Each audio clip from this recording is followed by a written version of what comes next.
Good morning, dear students. Our next chapter is 8th chapter, indefinite integral. ठीक है जी, integral की बोलता है let f x be a function then the family of all its anti derivatives is called a indefinite integral. ठीक है जी, सब ਨੂੰ ਡੈਰੀਵੇਸ਼ਨ ਯਾਦ ਆ, ਡੈਰੀਵੇਟਿਵ ਵਾਲਾ ਚੈਪਟਰ ਕੀਤਾ ਸੀ ਡਿਫਰੈਂਸ਼ੀਏਟ। ਠੀਕ ਹੈ ਜੀ, ਦੈਨ ਉਹਦਾ ਨੈਕਸਟ ਪਾਰਟ ਆ ਰਿਹਾ ਲਾਈਕ ਉਹਦਾ ਹੀ ਬ੍ਰਦਰ ਸਿਸਟਰ ਵਾਲਾ ਕਨਸੈਪਟ। ਇਹ ਕੀ ਆਉਂਦਾ ਪਿਆ ਇੰਟੀਗਰਲ। ਇੰਟੀਗਰਲ ਦਾ ਸਾਈਨ ਕਿੰਦਾ ਹੁਣ ਦਿਸ। ठीक है जी, this is the integral sign function given आ with respect to d x. ठीक है जी, हुण इस फंक्शन के आप इकल्ले इकल्ले पोर्शन देखते हैं की बोलते हैं, देखो मैंशन करते हैं। ओके आ जाओ, एंटी डेरीवेशन का मतलब की हो गया डेरीवेटिव्स जी डेरीवेटिव की ओपोजिशन च। ठीक है जी, उन्होंने की बोलते हैं फिर इंटैग्रल। ठीक है जी, इंटीग्रल का साइन देखो फंक्शन गिवन आ integral f x d x, जोड़ा वाला साइन है इनकी बोलते हैं इंटीग्रल साइन। ठीक है जी, एफ एक्स ਨੂੰ ਕੀ बोलते हैं इंटीग्रैंड और डी एक्स ਨੂੰ ਕੀ बोलते हैं the variable x in d x is called the variable of integration.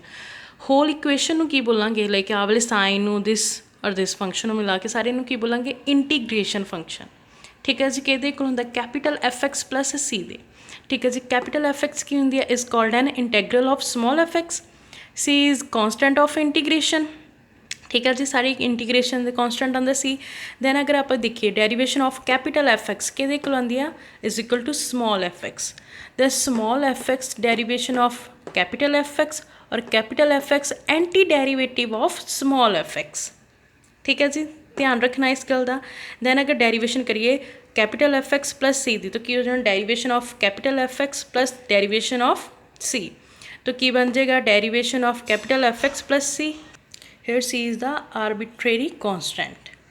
ठीक है जी, आप सारे सम्स अगे फॉर्मूलाज आ जाने उन्होंने ध्यान नाल देखांगे। दैन फिर आप हौली हौली अप्लाई करांगे। अपने को मोस्टली इक्वेशन होएगी, दैन एफ एक्स की जगह कोई भी अपन फंक्शन गिवन होएगा जिन्हें आप सॉल्व आउट करना है। ठीक है जी, देखो कैपिटल एफ डैश एक्स की derivation is equal to small f x. ठीक है जी, then f x capital f x और स्मॉल एफ एक्स इधर में जाएगा तो डेरिवेटिव, दैन दूसरी साइड ऑपोजिशन जाएगा तो एंटी डेरिवेटिव, और anti derivative is also called integral. ठीक है जी, तो स्टार्ट करते हैं हम आप एंटी डेरिवेटिव तो। First you all notes the standard results. क्या इंटीग्रल एक्स की power n d x is equal to कि एक्स की power n plus one upon n plus one plus c की चीज़ है अपना आर्बिट्रेरी कॉन्स्टेंट। ठीक है जी, if n not is equal to minus one then second one upon integral one upon x d x कि आ जाता जी log mod x plus c. Then a दी पावर एक्स डी एक्स नाल integral a दी power x upon log a plus c where a is the positive and a is not equal to zero. Then integral e दी power x d x is equal to e दी power x plus c लगना सारे दे नाल की है जी सी अपना arbitrary constant आ। ठीक है जी, सब ने डेरीवेशन के फॉर्मूला याद किए हुए हैं। हुण ये सारे किहदे आ एंटी डेरीवेशनस मतलब इंटीग्रल दे। तो सारे फॉर्मूलाज आ देख लो sine x d x minus cos plus c है, दैन कॉस की आ पॉजिटिव साइन आ। ठीक है जी, ऑपोजिशन हो गए sine d x is equal to minus cos, then positive the cos is equal to positive the sine. ठीक है जी, इन्होंने formulas write down कर लो, ध्यान समझ लो और कंपेयर कर लो, ईजी आ। ठीक है जी, चलो हुण आप इन्हां फॉर्मूलाज नूं ही अप्लाई करके देखते हैं सम्स के उपर। ठीक है जी, ओके फर्स्ट सम देखो write an anti derivative for sine two x और नेक्स्ट फंक्शन गिवन आ फोर ए दी power three x plus one functions using the method of inspection.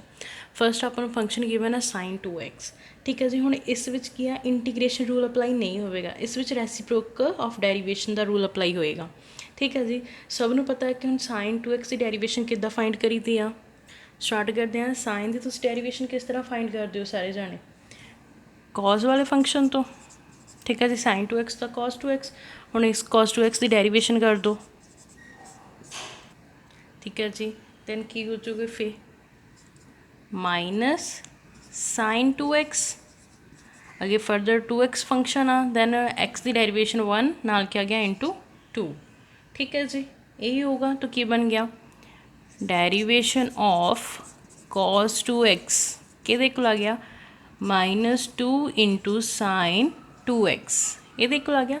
But ਉਹਨਾਂ ਨੇ ਮੈਨੂੰ ਕੀ ਦਿੱਤਾ ਸਿਰਫ ਸਾइन 2x ਦੀ ਐਂਟੀ ਡੈਰੀਵੇਸ਼ਨ ਫਾਈਂਡ ਕਰਨੀ ਹੈ ਸਾइन 2x ਦੀ। ਮਤਲਬ साइन 2x ਦੇ ਨਾਲ ਹੁਣ ਦੇਖੋ ਮੇਰੇ ਕੋਲ ਲੱਗ ਕੀ ਰਿਹਾ ਮਾਈਨਸ ਦਾ 2 साइन 2x ਦੇ ਨਾਲ ਮਲਟੀਪਲਾਈ ਹੈ। ਦੂਸਰੀ ਸਾਈਡ ਜਾ ਕੇ ਕੀ ਹੋ ਜਾਏਗਾ ਉਹ डिवाइड। तो इधर जाके की बन गया जी -1/2 इधर जाके डिवाइड बन गया नाल की हो गया डेरीवेशन ऑफ cos 2x कि इक्वल आ गई जी फिर sin 2x दे।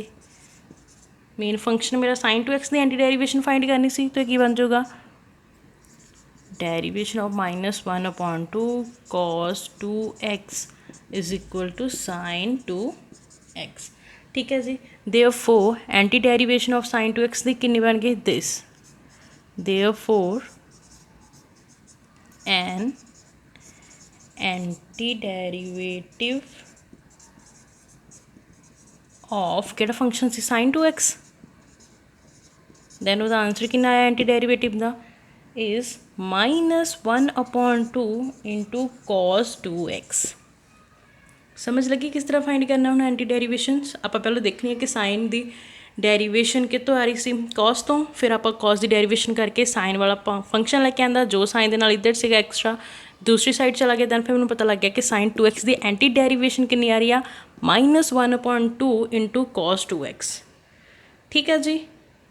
चलिए नेक्स्ट दूसरा फंक्शन अपन गिवन आ 4 एक्सपोनेंशियल e दी पावर 3x + 1। अदरवाइज तो इतों स्टार्टिंग करो तो पहले एक लाइन लिख दो we look for a function whose derivative is sin 2x। ठीक है, आप केड़ा फंक्शन देखने लगे हैं जिहदी डेरीवेशन sin 2x आ, तो की सी अपने को cos वाला फंक्शन।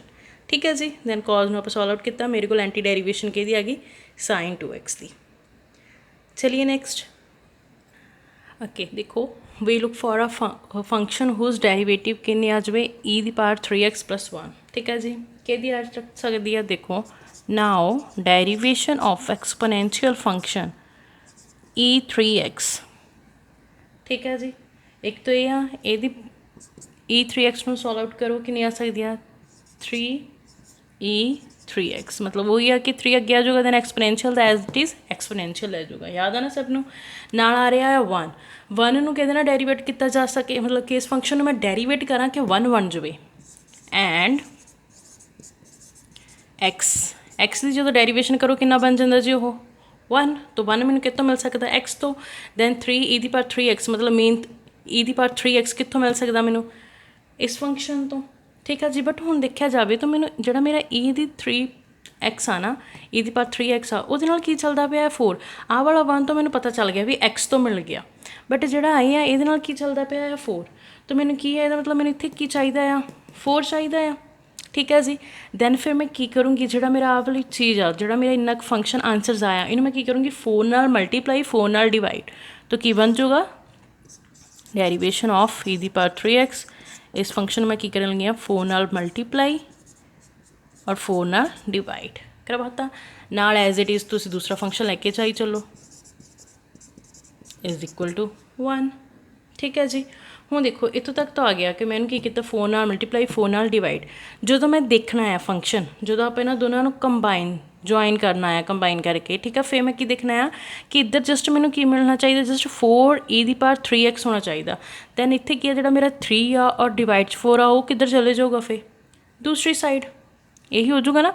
तो की बन गया जोड़ा मेरा इधर एक्स्ट्रा 3 आ और डिवाइड्स 4 आ ये चल जाऊगा दूसरी साइड। तो की बन गया 4/3 दिस इज इक्वल टू इधर कितना बच गया जस्ट 4। ठीक है जी। एंड नैक्सट फंक्शन अपना की आ रहा 1 कितों आप लिया जी x तो इन्नी चीज़ समझ लगी।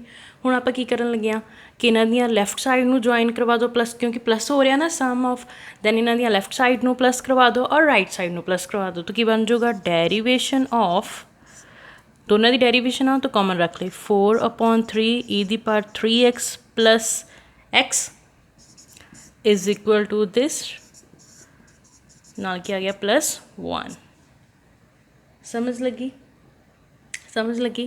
पहले आप देखना कि जोड़ा मेरा आ फंक्शन आ ये डेरीवेशन किस तो बन जूगा। तो आप पहले एक्सपोनेंशियल वाला फंक्शन ही रखा, फिर आप देखिए कि 1 अपना कितों बन होंगे, अगर एक्स की डेरीवेशन करिए आंसर इज़ 1, तो 1 वाला तो पता चल गया भी सिंपल सीगा 1 बन गया। बट इधरली साइड मेरा 3 आ रहा और चाहिए मैंने की सी 4, तो आप की किया 4 नाल मल्टीप्लाई 4 नाल डिवाइड। फिर जो मैं देखा कि मैंने जस्ट इधर 4 ई पावर 3x चाहिए सी, बट इतने मेरे को एक्सट्रा की सी एक 3 और डिवाइड 4, इनू आप की लै गए दूसरी साइड।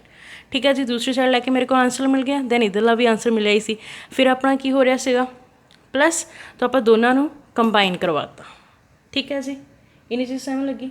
हुण देखो आ वाला फंक्शन बन गया जितों उन्होंने मेन स्टार्ट करने बोलिया सीगा कि इस फंक्शन की एंटी डेरीवेशन फाइंड करो, और इस फंक्शन का एंटी डेरीवेटिव की आ रहा आ 4/3 इंटू एक्सपोनेंशियल ए दी पावर 3x प्लस एक्स। ठीक है जी, तो लिखो hence the hence an anti derivative of केदी इहदी कड्डी ना आप 4 एक्सपोनेंशियल 3 दी पावर x प्लस 1 कितनी आई is 4/3 into exponential 3x plus x। ठीक है जी, इट्स माई आंसर। लगी समझ? ध्यान नाल स्टैप चैक कर लियो। इस तरह ही तुसी हर साम नूं देखना जो एंटी डेरीवेटिव वाला पूछा होगा विदाउट इंटीग्रल। ठीक है जी, मतलब इंटीग्रल ही की होंदी आ, एंटी डेरीवेटिव भी होंदी आ। ठीक है जी, तो ध्यान रखना आप किस किस तरह फंक्शन नूं उस फंक्शन की एंटी डेरीवेटिव बना सकते हैं, कि इसकी डेफिनेशन दे के प्रॉपरली सॉल्व आउट कर सकते हैं। ठीक है जी, कि इस फंक्शन तो डेरीवेशन स्टार्ट करिए और कित तो आप एंटी डेरीवेटिव बना दिए। ठीक है जी, आई होप थोड़ा बहुत तो लगा होगा समझ, ज़्यादा नहीं तो इनू ही बार बार ट्राई करियो। ठीक है जी, हौली हौली टिप्स से हो जाएगा। चलिए नेक्स्ट, ये तो अपना सिंपल एज दैट हो गया। हुण आ गया जिहदे आप यूज़ किया सीगा आरबिटरी कॉन्सटेंट, जिहदे अपना प्लस सी लगता सीगा। ठीक है जी, उस फंक्शनस वाल चलते हैं जिन्हां ते फॉर्मूलाज अप्लाई हो रहे हैं। चलो देखते हैं नेक्स्ट। ओके नेक्स्ट देखो, इंटीग्रल फाइंड करना आप इंटीग्रल 2 इंटू एक्स दी power 2 plus exponential into d x.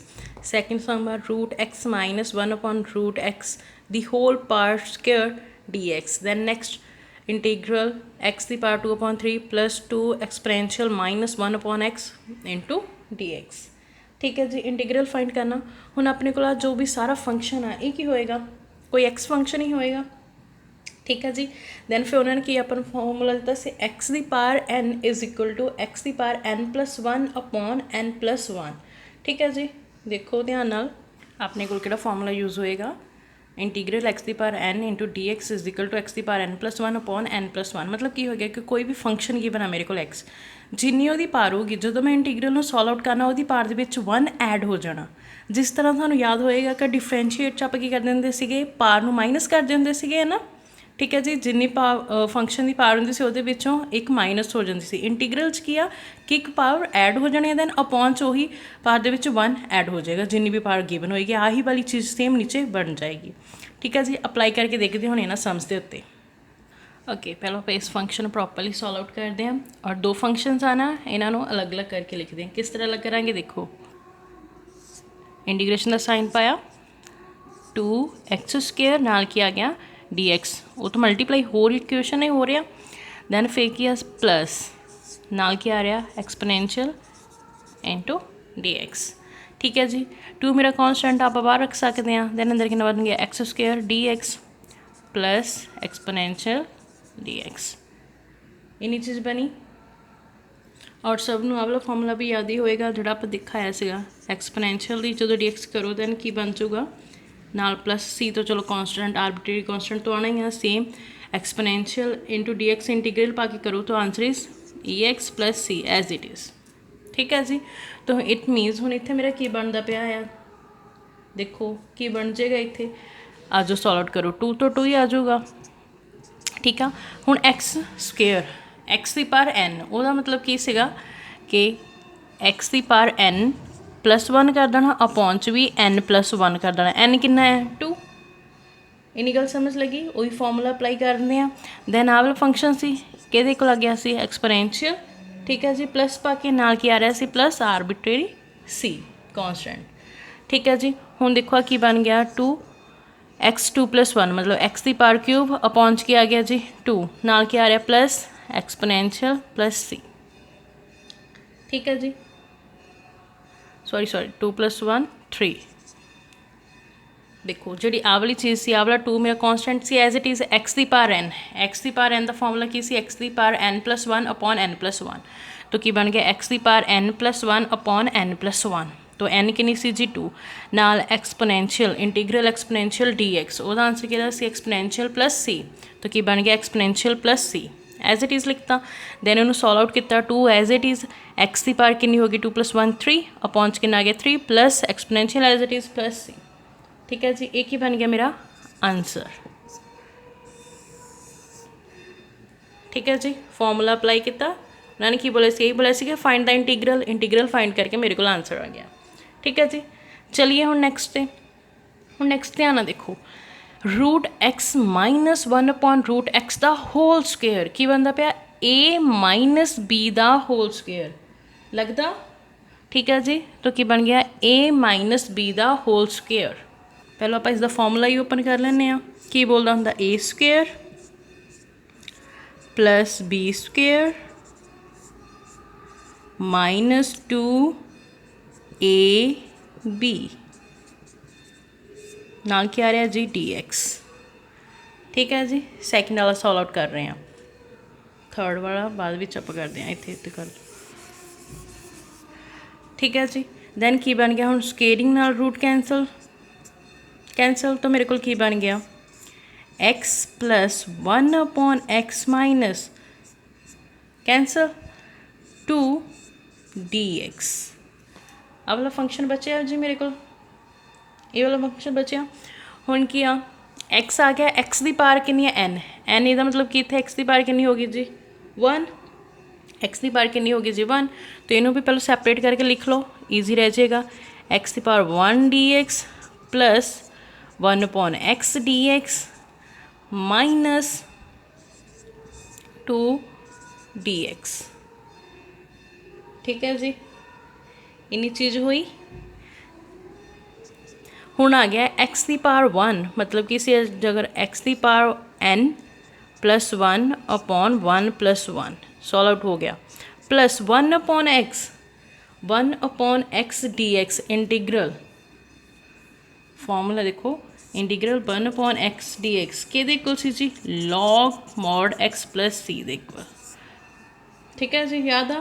तो आप इतने की पुट करांगे हुण 1 अपॉन x dx की जगह ते log mod x। ठीक है जी, नाल की आ रहा है मेरा -2 बार आ जाऊगा, अंदर कितना बच गया मेरा जस्ट dx। ठीक है जी, जस्ट dx बच गया तो की बन गया x की पावर 2 अपॉन के आ गया 2 plus log mod x -2 dx। Integral dx में सॉल्व आउट करो, मैं दसिया सी कि होंगी विद रिस्पैक्ट टू x, तो यदा की आ जाना जी x नाल की आना प्लस आर्बिट्रेरी कॉन्स्टेंट सारिਆਂ ਦਾ कॉमन करके लिख देना। ठीक है जी, dx = की होंदा है x + c। ठीक है जी, समझ लगी। और ये अपना क्या आ गया आंसर। देखो फर्स्ट की सीगा फंक्शन गिवन सी स्केयरिंग सी, आप देख लिया कि a - b का फॉर्मूला बनता पाया, ओपन अप किया, ओपन अप करके मेरे को आंसर आ गया। तो आप इन्हों सारे 3 फंक्शनस बनते थे, तीनों अलग अलग करके लिखता। ठीक है जी, फिर x की पावर 1 मतलब वही x की पावर n कितनी इतने 1 आ 1 + 1 अपॉन 1 + 1। ठीक है जी, दैन 1 अपॉन x के कोल सी log mod x दे, दैन -2 बाहर आ गया dx के कोल हुंदा है जी x + c दे। तो सॉल्व आउट करके मेरे को पूरी इक्वेशन का आंसर कितना आ गया x² upon 2 plus log mod of x -2x plus c। लगी समझ। चलिए थर्ड पोर्शन पे देखो, थर्ड पार्ट की बोलता सीगा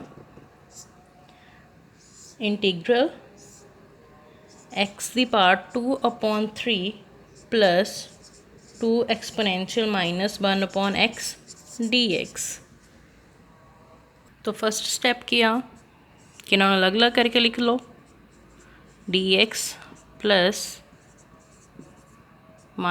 dx तो नाल चलना ही चलना है, दैन -1 अपॉन x dx x की पावर n। तो की बन जाना इंटीग्रल जो आप सॉल्व आउट करना है ना फॉर्मूला लगाना है, तो अपने इंटीग्रेशन का साइन हट जाना, मतलब इंटैग्रल का साइन हट जाएगा। तो x की पावर n + 1 अपॉन n + 1। ठीक है जी, दैन प्लस 2 तो अपना कॉमन करके बाहर ही आ जाता, दैन एक्सपोनेंशियल मतलब आही चीज़ बन गई, ठीक है जी, और -1/x dx। तो एक ही हो गया, पावर ਨੂੰ प्लस करके देख लो, रूट करके एलसीएम लैके 2/3 + 1 2/3 + 3 कितना बन चुका 5/3, नीचे भी कितना आ गया 5/3 + 2 इंटीग्रल EX dx के इक्वल सी जी EX + C, मतलब सॉरी इंटू च EX as it is, then -1/x integral 1/x के इक्वल सी log mod x नाल की आ रहा जी सब दे पे आर्बिट्रेरी कॉन्स्टेंट आएगा फंक्शंस से, ठीक है जी। आंसर कितना आ रहा फिर मेरा x की power 5/3 plus 2 exponential minus log mod x plus c, ठीक है जी। ਜਿਹੜਾ ਇਹਨਾਂ ਸਾਰਿਆਂ ਦਾ आर्बिट्रेरी कॉन्स्टेंट है वो लास्ट आ जाएगा, ठीक है, लगी समझ। और देखो जो आप इन्हें सॉल्व आउट करना है तो मेरा इंटीग्रेशन का और dx का साइन खत्म हो ही जाऊगा, ठीक है जी। जो आप इन्हें सॉल्व आउट करी जाओगे जिस स्टैप से आप सॉल्व आउट करना, और लास्ट इन्होंने सारिਆਂ ਦੇ सोल्यूशनस ਦੇ ਨਾਲ ਕੀ ਲੱਗ ਜਾਣਾ आर्बिट्रेरी कॉन्स्टेंट, ठीक है जी। फॉर्मूलाज ਉਹੀ ਆ ਜਿਹੜੇ ਆਪਾਂ ਲਿਖਿਆ ਜਾਂ ਤੁਹਾਨੂੰ ਪਹਿਲਾਂ ਮੈਂ ਸਮਝਾਏ ਸੀਗੇ, देख लो। और ट्रिग्नोमैट्री बिल्कुल ना भुलियो क्योंकि अपलाई होनी आ काफ़ी ये कॉज साइन के फॉर्मूलाज आने हैं ना, तो वो ना भुलियो। ओके नेक्स्ट देखो जी, integral x² + 8 the whole square upon x² power 4 dx, ठीक है जी। फर्स्ट ऑफ ऑल आप की करते हैं कि x² + 8 द होल स्क्वायर की बनता पाया a + b the whole square, so open up करो a + b the whole square की होंगे जी a² + b² + 2ab अपॉन की आ रहा है जी x की पावर 4 नाल की हो रहा dx, ठीक है जी। तो सॉल्व आउट कर लो x की पावर 4 + 64 + 16x² अपॉन x की पावर 4 dx, ठीक है जी। हुण अलग अलग सैपरेट कर दो, x की पावर 4 अपॉन x की power 4 dx, then sine plus दा 64 अपॉन x की power 4 dx, integration the sine again plus integration the sine 16 x की पावर स्क्वायर अपॉन x की पावर 4 dx, ठीक है जी। हुण देखो कैंसल आउट होके कितना बन गया 1 dx, ठीक है 1 dx प्लस 64 अगे आ गया, तो 1/x की पावर 4 बचा, तो ऊपर जाके की हो गया इनवर्स dx प्लस अगेन 16 बाहर आ गया, अंदर कितना बच गया 1/x², ठीक है जी। जो x² ऊपर जाके इनवर्स नाल क्या आ गया जी dx, इन्नी चीज़ समझ लगी, ठीक है जी। हुण अपन पता ही है कि इंटीग्रेशन 1 और dx की विद रिस्पैक्ट टू कितना आ जाऊगा आंसर इज x, मतलब ये कि होगा कुछ नहीं तो 1 ही होएगा, 1 × dx = x + c, तो यदा मतलब इत्थे कितना आ गया मेरा आंसर जी x, ठीक है। साइन किहड़ा आ रहा प्लस का, नाल कितना आ रहा जी 64। हुण x की पावर n, x की पावर कितनी आ रही है n, नाल की होना सी +1 अगेन x की पावर n + 1, ठीक है जी, नाल की plus the sign same 16 x की पावर n दे विच +1 अपॉन n + 1, ठीक है जी। ये चीज़ चलती आ रही सी कि जो कॉन्सैप्ट dx और इंटीग्रेशन का हटना सीगा नाल किया जाना सीगा आर्बिट्रेरी कॉन्स्टेंट, ठीक है।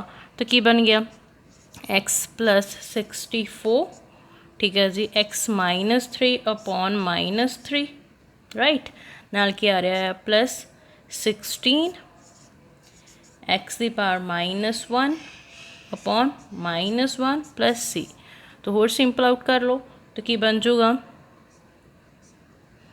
x, ठीक है जी, दैन माइनस क्योंकि आ वाला प्लस माइनस बन जाऊगा, आ वाला भी प्लस माइनस बन जाऊगा, तो ये हो गया 64/3, दैन जो x की पावर -3 सीगा नीचे जाके की हो गया x की पावर 3 +- -16 एक्स की पावर -1 सी अपॉन च की बन गया एक्स नाल की आ गया जी arbitrary constant. This is my answer. देखो पहले फंक्शन गिवन सीगा a+b ਦਾ ਹੋਲ ਸਕੁਏਅਰ ਦਾ ਫਾਰਮੂਲਾ ਅਪਲਾਈ ਕੀਤਾ, ਦੈਨ ਉਹਨੂੰ ਓਪਨ ਅਪ ਕੀਤਾ, ਫਿਰ ਆਪਾਂ ਫੰਕਸ਼ਨ ਨੂੰ ਸੈਪਰੇਟ ਕਰਕੇ ਲਿਖਿਆ, ਦੈਨ ਸੈਪਰੇਟ ਕਰਕੇ ਜੋ ਜੋ ਆਂਸਰਸ ਬਣਦੇ ਸੀ ਆਰਬਿਟਰੀ ਕੌਂਸਟੈਂਟ ਨਾਲ ਓਪਨ ਕਰਕੇ ਸੋਲਵ ਆਊਟ ਕਰਤੇ। ਨੈਗੇਟਿਵ ਦੀ ਪਾਵਰ ਸੀ ਅਪੌਨ 'ਚ ਆ ਜਾਊਗੀ, ਫਿਰ ਨੈਗੇਟਿਵ ਦੀ ਪਾਵਰ ਸੀ ਅਪੌਨ 'ਚ ਆ ਕੇ ਕੀ ਹੋਗੀ ਪੋਜ਼ੀਟਿਵ। ਠੀਕ ਹੈ ਜੀ, ਸਮਝ ਲੱਗਿਆ ਸਭ ਨੂੰ? ਕੁਛ ਨਹੀਂ, ਜਿਹੜੇ ਆਹ ਵਾਲੇ ਫਾਰਮੂਲਾਜ਼ ਆ ਬਸ ਜਸਟ ਇਹੀ ਅਪਲਾਈ ਕਰਦੇ ਪਏ ਆਪਾਂ। ਚਲਿਏ ਨੈਕਸਟ देखो evaluate integral 2 cos x upon 3 sin square x dx। ठीक है जी, लेट आई की हो गया इंटीग्रल। ठीक है जी, आई किया इंटीग्रल कि गिवन अपन इंटीग्रल का function 2 cos x upon 3 sin square x। ठीक है जी, तो इस फंक्शन आप किस तरीके लिख सकते हो? देखो 2/3 common constant term common cut सकते हैं। ठीक है जी, बाहर रख लिया, अंदर कितना बच गया मेरा cos x upon sine square x d x, यही चीज़ बची।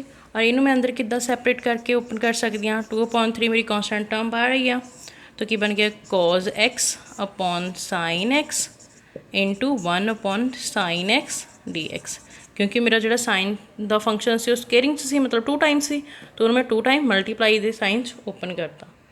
ठीक है जी, हुण की बन गया 2/3 cos अपॉन साइन एक्स कि होंगे जी cot x दे नाल इंटू 1 साइन दी रेसिप्रोकल की आ गया cosec x नाल की आ गया जी dx।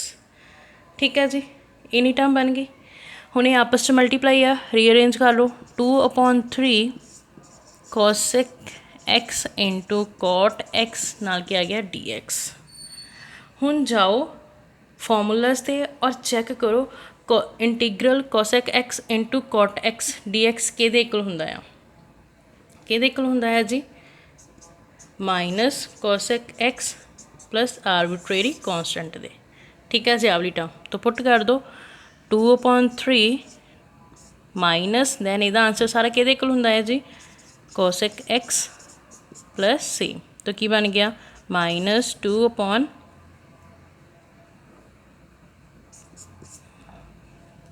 तुसीं इहनूं इत्थे रख लो।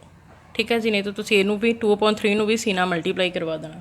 ठीक है, तो वाला काम नहीं करना, C as a constant term च चलनी आ, तो -2/3 cosec x plus C, it's my answer. ठीक है जी, आ गया याद कि किस तरह अपन कर सकते हैं आप cos अपॉन साइंस की जी कॉन्स्टेंट टर्म आगे कोई भी लगी होगी ना, हुण तुसीं बाहर ही रख लियो। ठीक है जी, कॉन्स्टेंट टर्म है जी इंटीग्रल च सॉल्व नहीं होनी, उन्होंने तुसीं बाहर ही रख लियो। जी फिर बचूगी अंदर पता ही है कि जिवें सिंपल सपोज दैट कि मेरे को आ रहा आ, मैं 2 बाहर रख लिया, अंदर कितना बच गया 1 dx, दैन 1 की हो गया answer is x, answer is 2x plus c. ठीक है जी, so that's why constant term तुसीं बाहर ही कर लिया करो। तो आप की सैपरेशन की, separation cos upon sine cot, then 1 sine की होंदा है cosec। ठीक है जी, फिर रीअरेंज किया cosec इंटू cot x का फॉर्मूला आप तुहानूं दिखा चुके हैं, देख लो जाके। तो वह आंसर किहदे कोल हुंदा -cos x प्लस सी, तो अप्लाई किया, दैन मेरे को आंसर आ गया। ठीक है जी, चलिए एक होर करके देखते हैं। ओके नेक्स्ट देखो integral sign square x upon 1 plus cos x into d x. ठीक है जी, साइन स्क्वेयर एक्स, तो अगर आप इसका फॉर्मूला चेक करना हो cos square x plus sine square x किहदे कोल हुंदा है जी 1 दे। हुण मैं साइन स्क्वेयर एक्स की टर्म फाइंड करनी है, इट मीनस जो साइन के नालों दूसरी साइड चले जाऊगा, पॉजिटिव का cos x स्क्वेयर उधर जाके की बन गया नैगेटिव का cos square x. Sign square x का आंसर किहदे कोल आ गया 1 minus cos square x, it मीनस मैं साइन स्क्वेयर एक्स की जगह तो की पुट कर सकती हूँ 1 माइनस cos स्क्वेयर एक्स, तो पुट करो 1 minus cos square x upon की आ रहा है 1 प्लस cos एक्स नाल की आ रहा है जी डी एक्स। ठीक है, तो ऊपर की बनता पाया आ ए स्क्वेयर 1 की स्क्वेयरिंग पा दो, ए स्क्वेयर माइनस बी स्क्वेयर का फॉर्मूला की होंदा है ए माइनस बी इंटू ए प्लस बी अपॉन की चलता 1 प्लस cos एक्स नाल की चलता पाया जी डी एक्स। ठीक है, देखो पॉजिटिव ना पॉजिटिव टर्म कैंसल, तो मेरे को बच के गया integral 1 minus cos x into d x. तो सैपरेट कर लो integral 1 d x then minus cos x d x. 1 dx ਦਾ ਆਂਸਰ ਇਜ਼ x। ਸਾਈਨ ਕਿਹੜਾ ਆ ਰਿਹਾ ਜੀ ਮਾਈਨਸ ਦਾ cos x dx। Formula check ਕਰ ਲਓ, ਇੰਟੀਗਰਲ cos x dx ਕਿਹਦੇ ਇਕੁਅਲ ਸੀ, cos x dx is equal to sine x plus c positive च। तो नैगेटिव का आ वाला ही नैगेटिव आ जाना, दैन cos x dx का आंसर किया sine x plus c। It's my answer. ठीक है जी, हो रही है ना ट्रिग्नोमेट्री अप्लाई। तो फॉर्मूलाज याद रखने और देखना भी आप किस 10th के फॉर्मूले तो ही बना रहे हैं आप। ठीक है जी, नैक्सट देखो integral tan inverse into root दे विच 1 minus sine x upon 1 plus sine x नाल क्या आ रहा जी डी एक्स। ठीक है, हुण साइन एक्स तो कुछ फॉर्मूला याद आ रहा, साइन 2x का, साइन 2x का फॉर्मूला की दसेगा जी is equal to 2 sine x cos x. हुण इत्थे की है एक्स मतलब एंगल हाफ हो गया, 2 का हाफ है 1। ठीक है जी, तो इत्थे कितना आ जाएगा 2 साइन, इधर भी हाफ हो जाऊगा। ठीक है जी, हाफ च चल हुण देखो जो मेरा चल रहा है सम वो हाफ दे विच चल रहा है। अदरवाइज आप फॉर्मूला देखा आ कॉस नीचे हो जाओ sign square x plus cos square x कि होंगी है जी 1 दे, बट जो मेरा इतनी चीज़ चल रही है वो ना हाफ च चल रही है। इट मीनस एक हो जाएगा साइन स्केयर यदा भी हाफ एंगल कर दो प्लस कॉस स्केयर कि आऊगी 1 दे। इनू नहीं तुम हाफ करन बैठ जाना। ठीक है, आ की चीज़ होंगी है जी अपना थीटा। तो थीटा हाफ होए फुल होए आ भी थीटा ही होंदा आ। एक्स की होंगी है जी थीटा, जी आ चीज़ होंगी एंगल हाफ होए फुल होए आना कि इक्वल 1 दे, बट जो ये एंगल आ 2x सी एंगल होके x हो गया, दैन ये एंगल आ x सी ये एंगल होके x अपॉन 2 हो गया। ठीक है जी, बट ये जी आ वाली चीज़ इधर 1 है, ये एंगल थोड़ी है ना, ये तो टर्म दे इक्वल दे रहा है। दैट्स वाई अपना sine square theta plus cos square theta चाहे वो हाफ चाहे वो फुल चा कि इक्वल आना 1 दे। ठीक है, तो हूँ सारी जी चीज़ टर्म्स आ इतने मेरी हाफ चल रही है, तो मैं कि अप्लाई करूँगी हाफ वाला ही दोनों साइड। तो आ जाओ की बनता पाया देखो टैन इनवर्स वो तो एज इट इज़ चलूगा, जी अंदरली मेरी रूट वाली टर्म आ उत्ते अप्लाई करते हैं। 1 आ रहा है, 1 मेरा कहते equal cos square x upon 2 plus sine square x upon 2 is equal to 1। तो पुट करो साइन अगे रख लो कॉस पीछे रख लो, कोई वरी नहीं आ। X upon 2 plus sine square x upon 2 ये जगह पर पुट करता, नाल की साइन आ रहा जी माइनस का। साइन एक्स का फॉर्मूला की हो गया 2 sine x upon 2 into cos x upon 2। हुण आ जाओ अपॉन भी 1 आ रहा है, cos square x upon 2 plus sine square x upon 2 plus the sine x 2 sine x upon 2 cos x upon 2 नाल की चलता पाया जी मेरा डी एक्स। ठीक है, ये नीचे समझ लगी। हुण ध्यान देखो a square plus b square minus 2 a b बनता पाया फॉर्मूला कुछ यस। तो कि फॉर्मूला बनता पाया आ tan inverse as it is. ठीक है जी, सारी टर्म का कि फॉर्मूला बनूगा cos x upon 2 minus sine x upon 2 का होल स्केयर। अप्लाई करके देख लियो आगे वाला फॉर्मूला बनूगा। ठीक है जी, सेम नीचे cos x upon 2 plus term आ नीचे प्लस साइन एक्स अपॉन 2 का होल स्केयर की बन गया जी डी एक्स। ठीक है जी, ना की चलता मेरा डी एक्स। हूँ देखो स्केयरिंग आ रूट कैंसल, स्केयरिंग नाल होल रूट कैंसल, तो मेरे को बच की जाऊगा इंटीग्रल टैन इनवर्स। तो अंदर ब्रैकेट ही जस्ट बच जाऊगी बिकॉज जो मेरे यहाँ होल इनू होल स्केयर करके रूट नाल कैंसल कर दियो। तो अंदर टर्म कि बचनी cos x upon 2 minus sine x upon 2 upon के जाना cos x upon 2 plus sine x upon 2 नाल की चलता जी मेरा डी एक्स। ठीक है, हुण सम नूं सॉल्व आउट करने लिए आपां की करन लगे डिनोमीनेटर नूं कॉस एक्स अपॉन 2 लैके चले हैं। डिनोमीनेटर के अंदर सारी टर्म्स के विच कॉस एक्स अपॉन 2 लैके चले हैं। तो की बन मतलब जां तो सीधे लिख दो कि कॉस एक्स अपॉन 2 ना तुसीं सारी टर्म नूं की करन लगे divide cos x upon 2 minus sine x upon 2। तो मैं कितना डिवाइड करन लगी इहनूं cos x upon 2 cos x upon 2 याद आना। ठीक है जी, सेम नीचे किया cos x upon 2 cos x upon 2 plus sine x upon 2 cos x upon 2 इदा आप क्यों कर रहे हैं, क्योंकि जो मेरा tan इनवर्स आ उन्होंने सॉल्व आउट करना, वैनिश करना, ठीक है जी, बिकॉज इंटीग्रेशन खत्म करनी है ना आप, ठीक है जी। तो हुण देखो इनू कैंसल आउट करके की बन गया, tan इनवर्स अंदर देखो 1 minus sine x upon cos की हुंदा जी tan x upon 2 upon again 1 plus sine upon cos की हुंदा जी tan नाल की आ रहा एंगल x अपॉन 2 नाल की आ रहा जी dx। इन्नी चीज़ समझ लगी। हुण 1 minus tan theta upon 1 plus tan theta, याद है सब नूं tan pi upon 4 minus theta, ਇਹਦਾ ਫਾਰਮੂਲਾ ਕੀ ਹੁੰਦਾ ਸੀਗਾ tan pi upon 4 minus theta मतलब 1 माइनस थीटा। चलो अप्लाई करो tan inverse as it is, then ये वाली सारी टर्म का फॉर्मूला की होंगे tan pi upon 4 minus theta कितना जी ये एक्स अपॉन 2 नाल की आ रहा जी dx, ठीक है। इन्नी चीज़ समझ लगी।